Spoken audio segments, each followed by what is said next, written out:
Une parabole extraordinaire que nous rapporte le Maguide de Doumna. Un roi qui avait un fils comme héritier, qui était censé être le prochain remplaçant, celui qui devait prendre la couronne. Malheureusement, cet enfant est un enfant très turbulent. Illettré, ne voulait pas aller à l'école, des mauvaises notes, un comportement indigne d'un prince.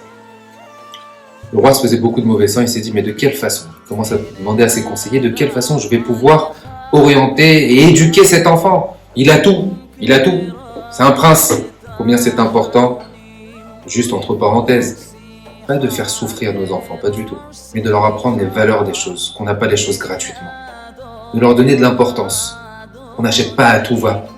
On n'achète pas des paires de baskets, des chaussures, des habits, comme ça gratuitement. Non, ça se mérite.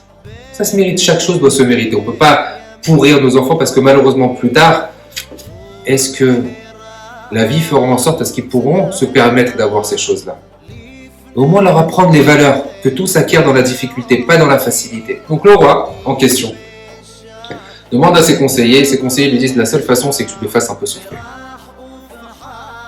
Il s'organise, il dit il faut à tout prix que je le fasse travailler. Il faut qu'il mette les mains un peu dans la boue, qu'il sache un peu c'est quoi l'importance. Il commence à se renseigner et il dit la meilleure des choses, c'est que je le mette en tant que couturier, qu'il apprenne, qu'il travaille avec ses mains, qu'il se pique les doigts. Il cherche un couturier, il l'amène de force. Et il lui dit, regarde, je te donne la somme que tu as envie. Juste, occupe-toi de mon fils. Éduque-le. Éduque-le de la meilleure des façons. Je veux qu'il apprenne l'importance et les valeurs du travail. Comme ça, il saura exactement de quelle façon se comporter avec les personnes et avec ses futurs sujets. Le couturier lui dit, il n'y a pas de souci. Mais sachez comme quoi je prends 1000 pièces pour pouvoir éduquer votre enfant. Et en combien de temps? En 1 an. En 1 an, vous me donnez 1000 pièces et vous me les divisez en 3. Vous me les divisez en 3, 333, 333, 333, vous me les divisez. Et comme ça, je vous donnerai des nouvelles tous les trimestres. D'accord, très bien. Premier trimestre, le couturier écrit au roi, vous pouvez être très fier de votre fils. Il a fait des progrès énormes. Il apprend. Il apprend très très bien. Deuxième trimestre, vous pouvez être très fier. Il a passé son deuxième trimestre de couturier avec brillance. C'était une très belle réussite. Troisième trimestre, le roi était content. Il s'est dit au moins il a appris, il apprend c'est quoi l'importance. Pas de réponse. Encore un mois, pas de réponse. Le roi s'inquiète. Au bout de 2 mois, ça faisait pratiquement 1 an et 3 mois, il commence à se renseigner, il appelle le couturier, il va chez lui. Dis-moi, ça y est, c'est pas terminé, comment il va mon fils? Ah, je suis désolé, ton fils, j'arrive à rien faire avec lui. Mais comment t'arrives à rien faire avec lui? Ah non, c'est un mauvais couturier. Tu m'as dit les 3 premiers mois, ça s'est bien passé, les 3 deuxièmes mois, ça s'est bien passé. Qu'est-ce qui s'est passé avec les 3 derniers mois? Je dis non, j'ai une méthode de travail très spécifique. Ma méthode de travail, elle est que les 3 premiers mois, j'apprends à mes apprentis, tout d'abord, comme un couturier s'ennuie une bonne partie de sa journée. Alors je leur apprends à chanter. Je leur apprends à chanter des chansons de Yamim Noraïm. Je leur apprends à chanter des chansons de Rosh Hashanah, de Kippour.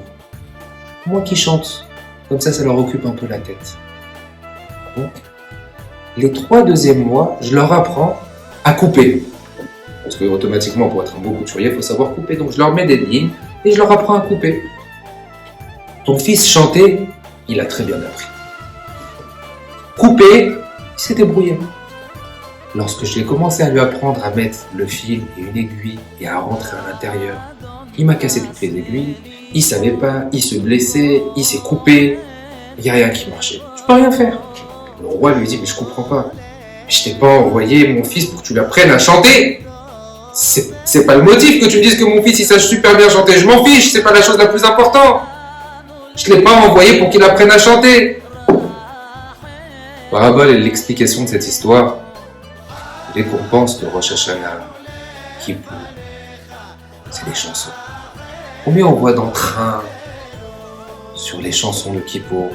El Nora Lila, Ou combien on voit d'emprunts sur les champs des slichot? C'est pas l'essentiel. L'essentiel de Rosh Hashanah, l'essentiel de Yamim Noraim, l'essentiel de ces jours redoutables, c'est pas la chanson. L'essentiel, c'est qu'est-ce que je vais prendre? Comment je vais me réparer? Qu'est-ce que je vais arriver à me travailler? Ça, c'est l'essentiel. Atem Nitzavim Hayom Kulchem. On est tous debout devant Akadosh Baruch Hu. C'est la paracha de cette semaine. Akadosh Baruch Hu dit Nitzav, se tenir droit. Être un soldat d'Akadosh Baruch Hu. Un soldat d'Akadosh Baruch Hu, porter le fanion d'Hachem. Et être un soldat d'Hachem est synonyme de respect de Torah et des mitzvot. Respecter son prochain. Prendre sur soi des kabbalotes, prendre sur soi des engagements qui vont faire en sorte à ce qu'on va avoir un bon jugement. Ça, c'est la préparation qu'on doit avoir ce Shabbat. C'est un Shabbat qui est exceptionnel. C'est le dernier Shabbat. On dit sauf Maaseh, Bemarshava Techila. Le dernier Shabbat de l'année fait en sorte à réparer aussi tous les Shabbats. Tous les Shabbatot qu'on ait pu mal passer. Ce dernier Shabbat est un Shabbat très important. On doit se tenir droit, remercier Akadosh Baruch Hu, prendre sur nous des engagements pour arriver Be'ezrat Hashem quelques jours à Rosh Hashanah et avoir Be'ezrat Hashem un bon décret, un bon jugement et qu'on soit tous inscrits et scellés dans le livre de la vie Be'ezrat Hashem. Shabbat Shalom.